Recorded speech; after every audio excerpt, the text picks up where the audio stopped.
పాపి కొరకు పాపముగా మారిన ప్రేమ, పాపమంత సిలువగా మోసిన ప్రేమ, పాపి కొరకు పాపముగా మారిన ప్రేమ, పాపమంత సిలువగా మోసిన ప్రేమ, రుధిరమె దారగా సిలువలో కారగా, పరముకు దారిగా ప్రేమే మారగా, రుధిరమె దారగా సిలువలో మారగా, పరముకు దారిగా ప్రేమే మారగా, లోకమంత మారినా యేసు మారునా, కాలమే గతించిన తన ప్రేమ మారునా.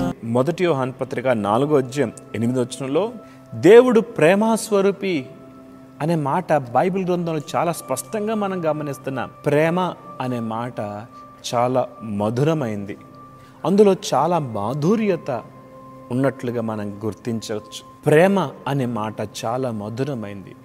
చాలామంది ప్రేమ కొరకు ఆరాటపడుతూ ఉంటారు ఏమండి.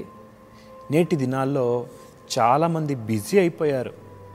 ప్రేమ తక్కువైంది కాబట్టి కుటుంబాల్లో కలహాలు ఎక్కువైనాయి, క్షమించుకునేది తక్కువైపోయింది, కనికరించేది తక్కువైపోయింది, దయ చూపటం తక్కువైపోయింది. కారణం ప్రేమ లేకపోవటమే.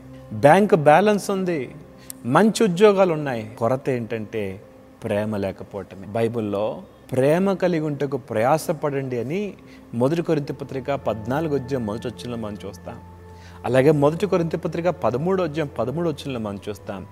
విశ్వాసము, నిరీక్షణ, ప్రేమ ఈ 3 నిలుచును, వీటిలో శ్రేష్టమైనది ప్రేమయే అని. మనం చచ్చిపోయినా మన గురించి మాట్లాడేది ప్రేమే. ప్రేమ చాలా గొప్పది. ప్రేమ కడుతుంది, ప్రేమ కనికరం చూపిస్తుంది, ప్రేమ సహనాన్ని చూపిస్తుంది. లోకంలో ఉన్న ప్రేమకి దేవునిలో ఉన్న ప్రేమకి చాలా వ్యత్యాసం ఉంది. ప్రారంభంలో నేను ప్రేమిస్తాను అంటారు, ఆ తర్వాత ప్రాణం కూడా తీస్తారు. కానీ దేవుని ప్రేమ చాలా గొప్పది, ప్రాణం పెట్టేది అని ప్రేమ. లోక ప్రేమ నేను నిన్ను ప్రేమిస్తాను నాకేమిస్తావు అని ఎదురు చూచే లోకంలో మనం బ్రతుకుతున్నాం. స్వార్థముతో నిండిన లోకంలో మనం ఉన్నాం. అవసరాల, అభిమానాలకు ప్రేమను చూపించేవారు మనకు కనపడతారు. ఆకర్షణతో కూడిన ప్రేమ, స్వార్థపూరితమైన ప్రేమలు ఎన్నో లోకంలో ఉన్నాయి. నీ నుండి బదులు ఆశించకుండా ప్రేమించే ఆ గొప్ప ప్రేమను చూస్తావా? ఆ ప్రేమలో స్వార్థం లేదు, ఆ ప్రేమలో కపటం లేదు. అపోస్తలుడైన పౌలు ఆ ప్రేమను గురించి వర్ణిస్తూ అంటాడు, జ్ఞానానికి మించిన క్రీస్తు ప్రేమ అంటాడు. ఇది మనిషి జ్ఞానానికి అర్థం కాదు. అంత గొప్ప ప్రేమను దేవుడు ప్రేమించాడు. శాశ్వతమైన ప్రేమతో నేను నిన్ను ప్రేమిస్తున్నాను అన్నాడు.